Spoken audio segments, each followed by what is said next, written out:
people think about stress as being, well, I feel this way in my body. And I think about it as being the experience of having more things than you can manage in that moment or in that season. And that includes our subconscious beliefs. It includes what we're eating and how we're moving our bodies and what our financial situation is and what's going on in the world. And, all those things, it feels overwhelming, but ultimately the thing that's going to relieve the overwhelm is being curious and looking at it all and saying, oh, that thing, I'm just going to let go of that. That's something that I'm going to choose not to change right now. Or that's something that I'm going to decide I'm not going to let undo me. This is your Kick-Ass Life podcast, episode number 338 with guest Dr. Samantha Brody.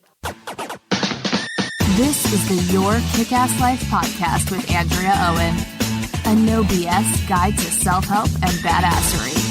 Because ladies, let's face it, life's too short for it to not kick ass. And here's your host, the girl who serves it up straight with a side of crazy, Andrea Owen. Hey there, ass kickers. Welcome to another episode of the podcast. I am so glad that you're here. Well, we are in full swing spring, as I like to say. And if you've been over here for any length of time, you know how obsessed I am with spring. It feels like a new beginning. To me, this feels like the new year. This is my January 1st. This is my New Year's Day. Just feels like everything is waking back up. You have another chance at starting over. This is my new year. I love spring. And wherever you are in the world, it might not be spring for you. I know we have some Australian listeners and people from the other side of the planet.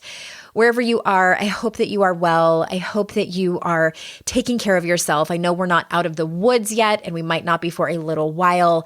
And if you missed some of my previous episodes, about a month ago, I did some bonus episodes where I was trying my best to help you out during a very, very uncertain time. Not that things are certain now, but I do feel like we've come a few weeks out and things are, I guess, if nothing else, everyone's starting to feel slightly more comfortable where we are, although very uncertain. And it's been really interesting to watch what's been going on, how people are showing up as leaders, how people are being transparent with their not so good days, I guess you would call it, and just also how that relates to me writing this book. Every book that I've written, this is my third, has really invited me to bring something new out of myself, to do my own work. I was going to say every book that I've written has kicked my ass up and down the street, but I'm like, that's a little dramatic, Andrea. But in fact, in a way that it has. I think that every time I write a book for you, it asks me to show up as the best version of myself. I can't write a book and not walk my own talk. I feel like the biggest asshole if I'm over here telling you how to live your best, most kick-ass life, and I'm still hiding in the corner, not following my own advice. So it's a visibility thing, putting myself out there, putting my work out there, speaking up, taking up space, which is a huge theme of this particular book, as well as just doing my own work, all the work that I'm talking about in this book. Speaking of this book, thank you so much to those of you who have answered the questions on my website. I do book research every time I write a book. I need to know about you out there because I can't just speak from my own experiences. I can speak from the experiences of my clients, but I also want to know you, the listeners here. What's going on in your life? How do you relate to these things that I'm talking about? What is your experience?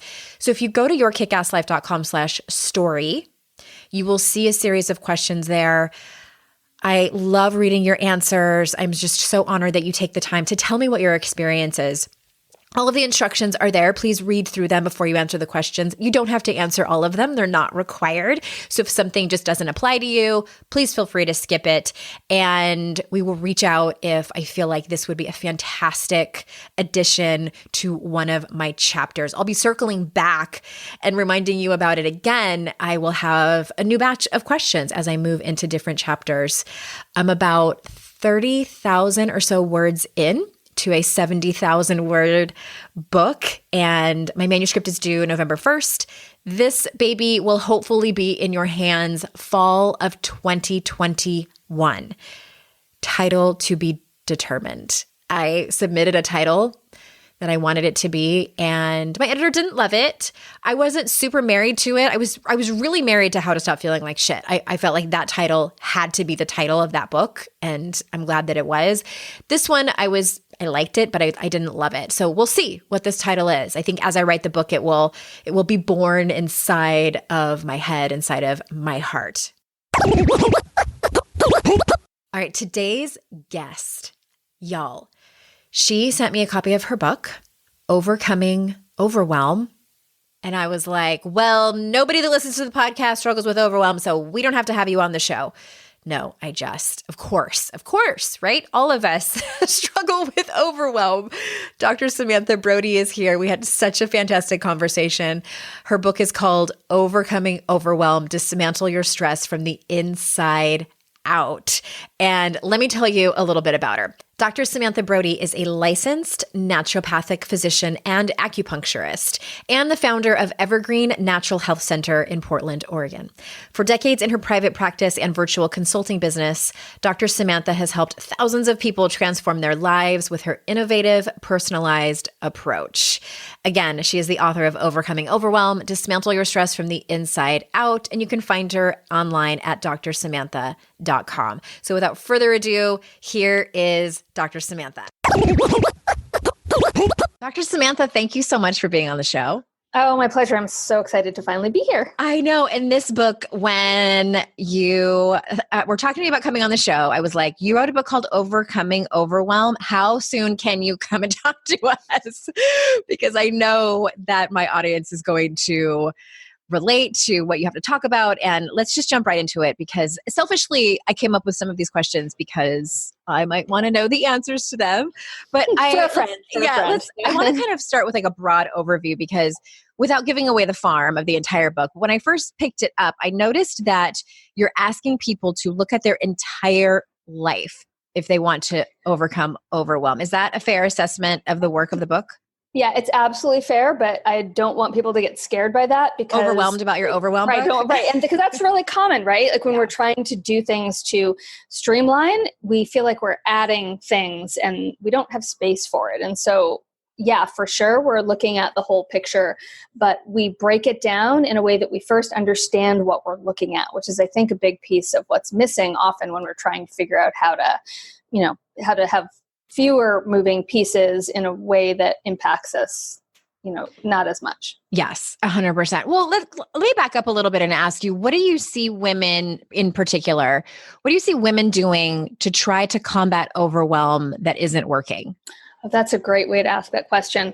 I would say, so I'm a naturopathic physician and acupuncturist. I have a practice in Portland, as I'm sure you have mentioned already, but the thing that I see over and over is that when people are trying to get rid of their overwhelm, they inadvertently add things to their plate instead of taking things away first. And so people will say, someone will say, you'll feel less overwhelmed if you run every day, or you'll feel less overwhelmed if you stretch every day, or less overwhelmed if you meditate every day. And when we try to take those kind of classic, here is how you deal with your overwhelm, without going underneath it and figuring out what the problems are first that are filling your plate, it won't work. I mean, it'll help, right? I don't want to be like meditation doesn't help or exercise doesn't help, right? It's like a Band-Aid. And if we add more things to our plate when we're truly overwhelmed to begin with, we give ourselves, it's kind of ironic because we give ourselves a little bit of extra bandwidth by doing that, but we end up adding something that we then feel badly about, which is when we don't follow through with it for whatever reason, because life, right? There are... when we start to add things and do that and then don't follow through with them for whatever reason, then we layer on guilt, which is particularly a problem for women. Yes. Guilt and self-judgment. Like, oh, I didn't do it. I can't do it. I'm lazy. I'm, as you talk about all the time, that inner critic, right? Like, now what? So now we're still not where we were. We're still overwhelmed. And we are also judging ourselves, which is not helpful. Not helpful, but sadly super common. And so in step 1 in the book, which I was so excited to see you talk about values. And that's something over here I talk about all the time. It was, wrote about it at length in my second book. And I feel like it's one of those foundational things. And it looks like we share that perspective. But I love hearing from other experts on either, what your perspective is on it, how you walk clients through it. And so please jam on that for a moment. Yeah. One of the things that I always look at is I feel like when we look at our values only and don't also at the same time look at how we want to feel both physically and emotionally. And again, I'm a doctor, so that's coloring things a bit. But when we don't look at those other things, sometimes our values that we identify don't actually line up with what we want in our lives. And so one of the things I do is I really walk people through all parts of that, what your values are, how you want to feel physically, how you want to feel emotionally, and then you can line things up in a way that's more attainable. Well, I was going to ask you a side question on that because I know that we love examples. Could you give me an example of that, or if I give you one of my values, and will you tell me a little bit how that looks? Yeah, put me on the spot. I love that. Okay, I don't know if I want to give you because I do 100% have a value around courage, but I feel like it's a little bit of a cheater value because it encompasses so much. Okay, fair. Well, I don't know, maybe not fair, but go ahead. Is that the one you want me to use? Well, I feel like an easier one might be creativity because I also have a value around that.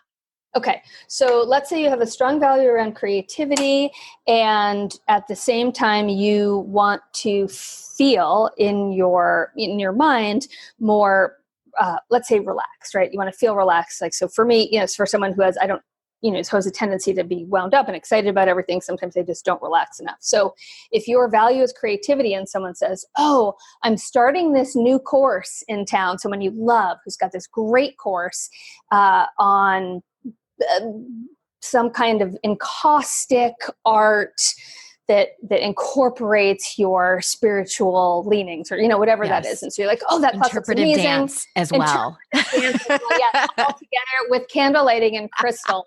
With the comedy flair. Yeah, right, yes.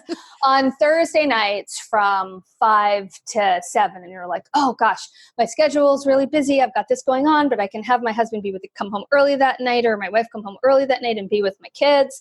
And then I'm going to take this course. I'm so excited. But it is supporting your creativity, but it is not supporting how you want to feel.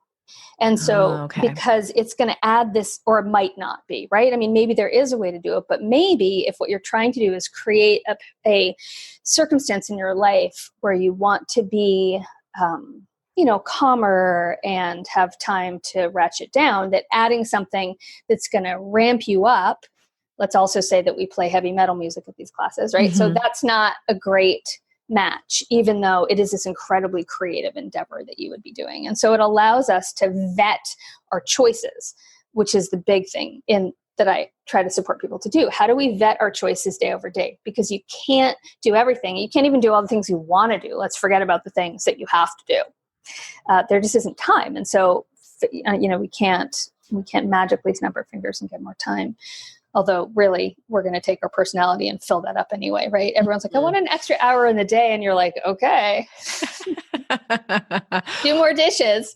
This is what I do. Sometimes I like the idea of something. Like for the longest time, I liked the idea of having chickens. I thought it was so cute and that it was going to be so great. But like in reality, when I really sat back and thought about how much work it was going to be, just the research alone, I think would have pushed me over the edge. And then plus we have a bird dog, which that would have been really tough to have her not murder the chickens. And anyway, so I say that because do you think sometimes it is worth, do you recommend that people go out and try certain things and then really tap into how they're feeling? Because I think sometimes it can be tricky to decide just what you make up in your head. Because who knows, I may have loved having chickens. Right. Well, I mean, so here's right. We were talking a little bit before we started recording about how decisions are just decisions, right? And often you have a bunch of, you never know what the outcome is going to be. There's always going to be a series of either bad or good outcomes. And you can only guess at that based on the information that you have. And I guess one of the things that I'm really looking at is how do we make sure we have more information up front? Mm-hmm. And so if you have that list, I literally have a list. I should have a list. It's actually weirdly not. Oh, there it is. I literally have a list of the values, how I want to feel physically and how I want to feel emotionally. And when I'm looking at taking on something big, I literally take that list out and I look at it. And theoretically, you can even do that with small things or you can have it in your planner and you say, okay, when I'm adding this thing, or when I'm deciding what my priorities are, how do I do that? And, there are some things, there's no harm in trying something, although you can't, like, trying your hand at raising chickens is not something that's reasonable, right? Because now you have like 20 chickens to rehome or whatever that is in a chicken coop you spent, I mean, I guess it depends also kind of on where you sit with your privilege and can you afford to spend $5,000 on a chicken? Oh my God. Yeah. I never even thought about how much it yes. How much it would cost. Well, I'm thinking about a couple, many years ago, I started to do, I'm like, I'm going to do triathlons. And I did one, and a short one. It was great. It was one of the most accomplished moments in my life because I was afraid to swim and I faced that. But then I had all this gear and books and I went, I'm like, yeah, it's not a cheap sport. Could have just borrowed a wetsuit. Like I probably could have gone there and just not peed in it. Right. Everybody pees in their wetsuit. Yes. I mean, really. So, I think that, yes, of course, try things. But if you can, before you get that far, do exactly what you just said, the research, talk to people about it. And the truth is if you don't have time to research something that's going to take a lot of time, it isn't the right time to do that. Yeah. And that's the other thing we look at here, right? Like, is now the right time? And you can get to that at any point. You can get to that after you do start something and go, oh, look, I did it again. I took this big task on and it's really not reasonable for me. And then be okay with switching gears. And again, another place, don't feel badly. You did the best you could. But how can we up front learn what things are going to line up with our values and how we want to feel? And again, here's another place for women. Like, do we say no, right? If it doesn't line up, then we can't, necessarily do it. Of course, there are always going to be things that are important that we have to do, but that really, when you look under it, those things line up with our values too, right? Like, I don't want to take my kid to, wherever suburb he has his soccer game, but that lines up with an important value I have for my family. Right. Okay. You also talk about subconscious beliefs and how they might be derailing someone in trying to achieve their goals. Can you talk about that and maybe give us advice on what someone might do to uncover their subconscious beliefs and overcome them? I think it depends. There are many different kinds of subconscious beliefs that we have. I call them types of roadblocks, right? Like, do we believe that I'll give you an example. I think it's an easy way to do it. So I have a patient who has been trying to make some specific changes in her life for a long time. And looking at different ways she could get under it, different ways she could do it, different people she could talk to. And she ended up doing some therapy with a particular therapist who was really helpful. And she came back and she said, and we had talked about this, but it took going through that extra step for her to get there. She really felt on some level that she didn't deserve to feel well, right? And that is this deep subconscious belief that she had. And it's everything that we go through in our lives nestles in our bodies, right? And then that colors how we face forward to the world and are being really conscious in any given moment of, where is this response coming from? Is this response coming from who I want to be? Is this response coming from something that's stuck in my body or my subconscious? Have you heard of the book, The Body Keeps Yes, I have read it. Oh my gosh. Yes. Yeah. It's long for people. We'll put the link in the show notes. Don't walk in, thinking it's going to be a light, quick read. Yeah. I had one patient who read it and was upset that I didn't give her a trigger warning because there are trauma stories in there. So I'll tell your audience just briefly that this book talks about how all of our experiences and traumas we hold in our body, and then that colors how we function in the world, both physically and emotionally and logistically. And it's really, that book has really changed the way that I interact with my patients and my clients, insofar as I think so much of these subconscious beliefs are rooted in trauma. Yeah. And I think that we tend to, my experience with my patients and the people I work with is that we often minimize trauma. And, when we think, if we haven't been, we look at and compare it to other people's trauma. Like, I wasn't tied up and kept in a basement.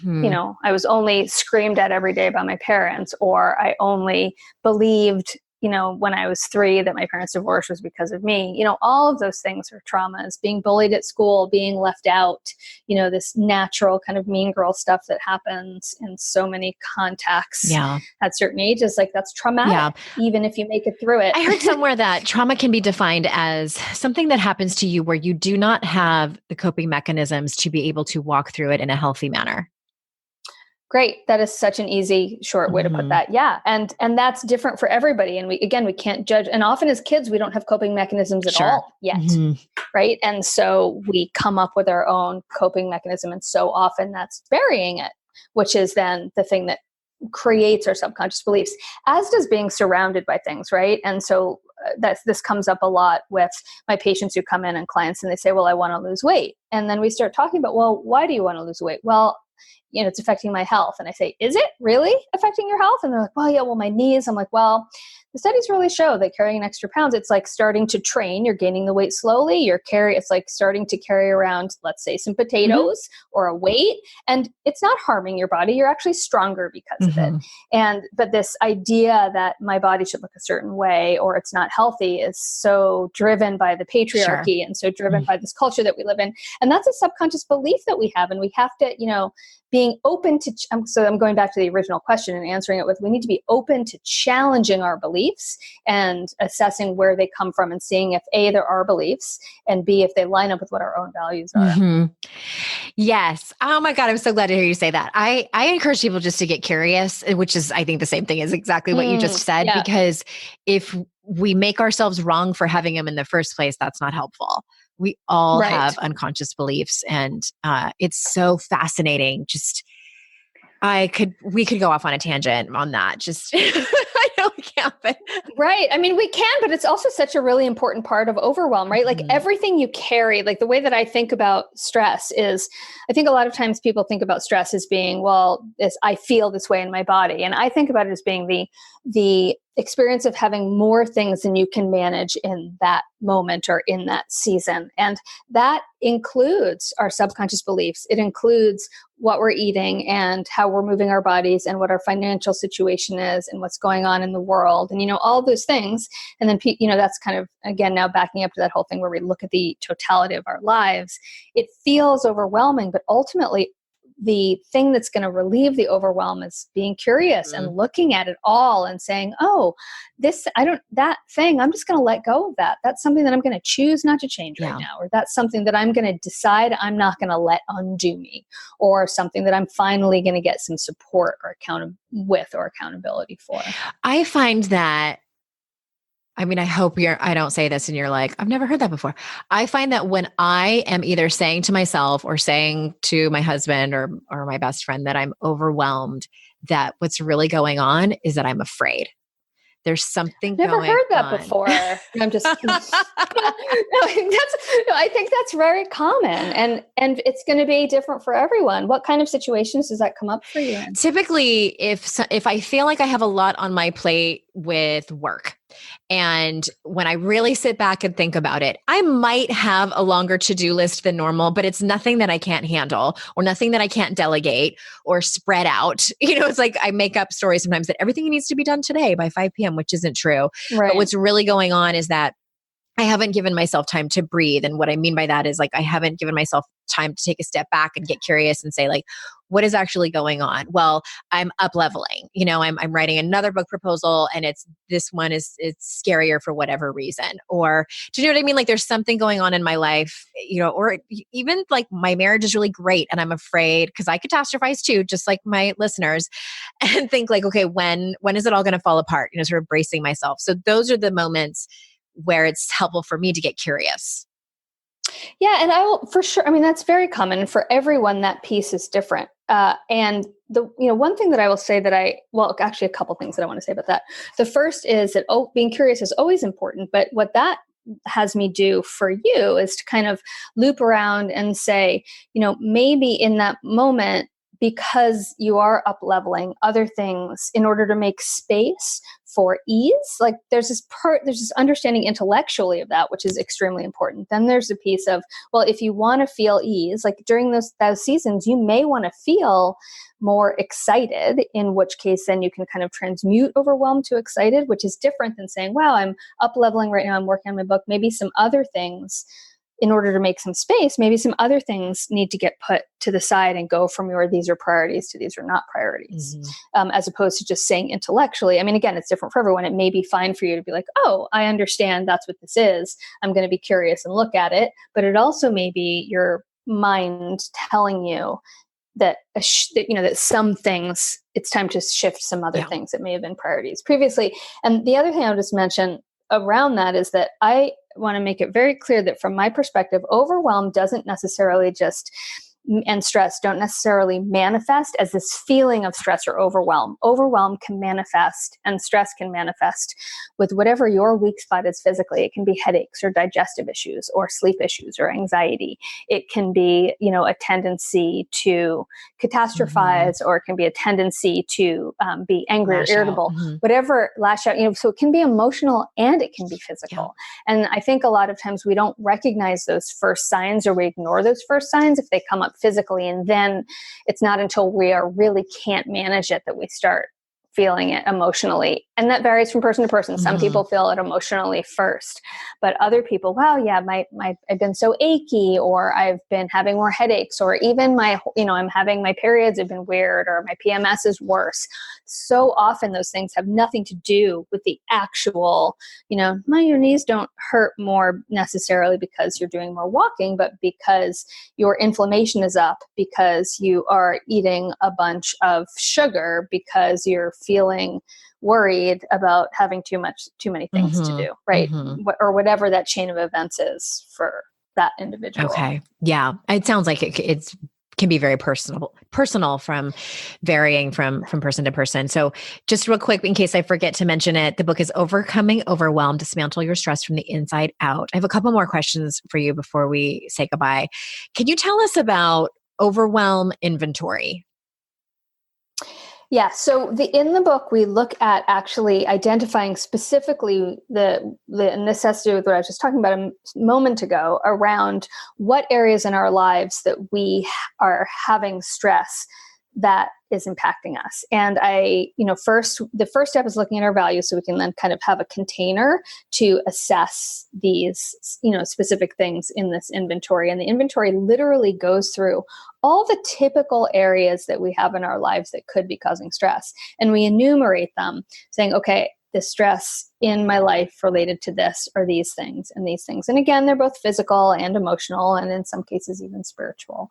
And we kind of look at those. So then we're able to say, this is something that is non-negotiable for me to manage my overwhelm and stress. So for me, taking a certain number of steps a day is really a non-negotiable thing in order to, just get a basic amount of movement in. And I know how I want to feel, there's really no way around that. For another person, it's going to be non-negotiable that they get the baseboards painted in their kitchen because it's been going on for, a year. They haven't been painted, and every time they walk in their kitchen, they get irritated.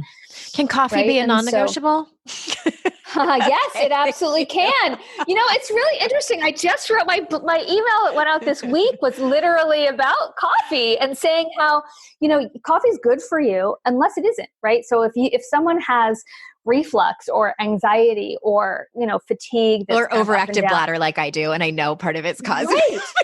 Yeah, but you could decide that you'd rather take supplements and have symptoms than stop drinking coffee. Like, you're a grown-up, you get to do whatever the hell you want. But being conscious about that and saying, I'm choosing to do this, even though I know it's going to be a stress on my system. Like, you're a grown, like, just do that. Absolutely. Okay. I was honestly curious what you were going to say. Yeah, no, it's really important because it also may be that when you really dig in and look at how you want to feel, that you go out doing this actually doesn't line up with my values, but it certainly can. And, coffee is very delicious. Here's the problem. We can be friends.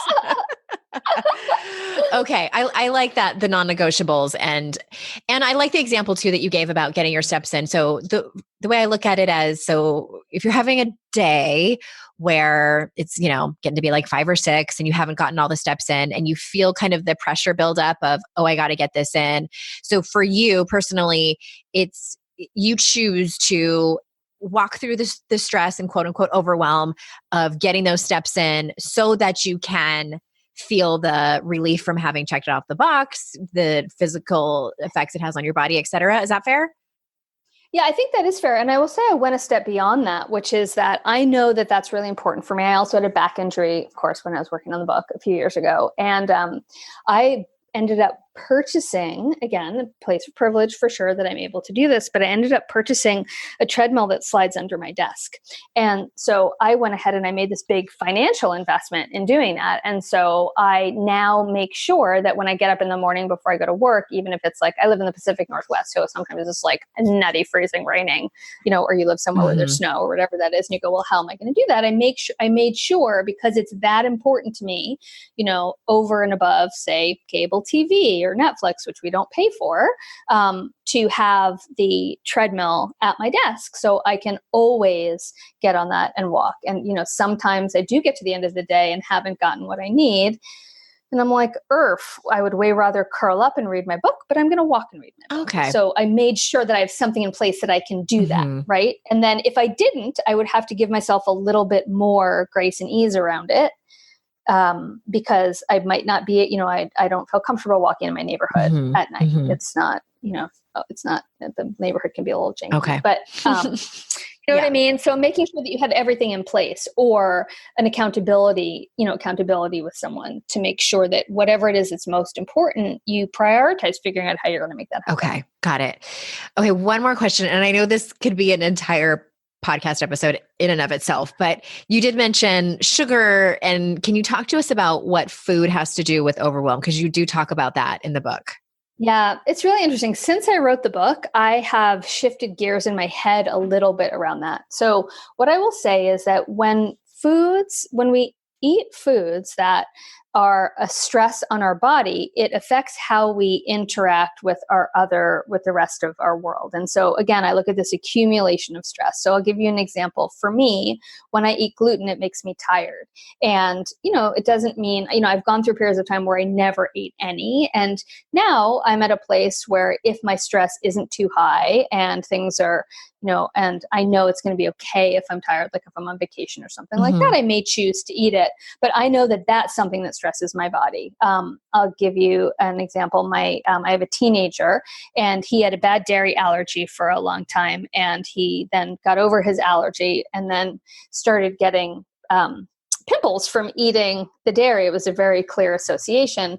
And so now he knows, okay, that's a stress. When I get a pimple, it causes me this kind of distress. Therefore, I'm going to choose not to eat that, most of the time. And so when we have foods that stress our bodies, or when we're eating, in a way that doesn't line up with how we feel best, I think that can add a significant amount of stress. And it's something we have a lot of control over. That said, I think that there are places where we are trying to accomplish something with our food, whether that's like weight loss or having control over our lives, that we also really need to look at to see, does that line up with what my values are? And is this triggering for me? So there are some cases, when I wrote the book, I was like, oh, the food is always something that is a great place to start because it's something you have a lot of control over. And now I'm feeling a little bit more like, again, this is one of my fears about writing a book, that, well, what if something, and I get this book published and like, what if I change my mind? Yeah. And that's necessarily the case. So that was one of my, fears that I had to get over with that. But, I think that there are places where when making food changes is causing us distress, or it's causing us to be over controlling, or we're using it in a way that isn't healthy, or because we're doing it because we think we should, or because the patriarchy says do that. Right. And so I'm taking that a little bit more gently these days, but there's no question that people know what foods make them feel well and feel unwell for the most part. Sometimes we don't know, and sometimes we need to experiment with that. But if we're continually putting foods in our body that our body isn't meant to handle, for instance, processed foods, our bodies really aren't meant to deal with that. Or if we're continually not getting our macronutrient needs met, we're not getting enough protein, it's going to affect how we feel. And then we have to decide, is it worth it to me because making those changes can be challenging for people, but it's also something that can make a big difference. So again, that's being curious also, I think. Yeah. For me, when I eat a lot of sugar, I stopped eating. I used to overeat sugar back in the day, like binge eat sugar. And in order to help me get through that, I made the choice to not eat any sugar for a period of time. It was clear it was something that for me was really triggering, and for me was unhealthy for my body and was leading me toward the binge eating, which was really challenging. Which was, you mean to cut it out completely or to eat sugar? No, to eat the sugar. Okay. Cutting it out completely was hard for some period of time, but it was hard, like as in abstinence, as in it's hard to stop eating something that you're craving. And in a culture where it's whatever. Everywhere in everything. And yeah. Yes. Right.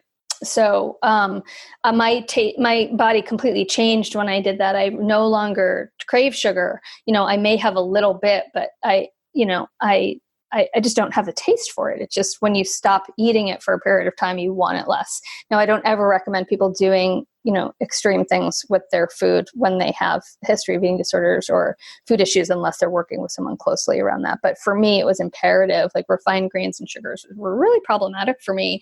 And now, 20 years later, I can eat them without being triggered at all. And it's fine. But at that time, those things were causing me more stress than I can even begin to tell you. And of course, there was something underneath that. I was trying to stuff my feelings with food. You're right. This is a whole other episode.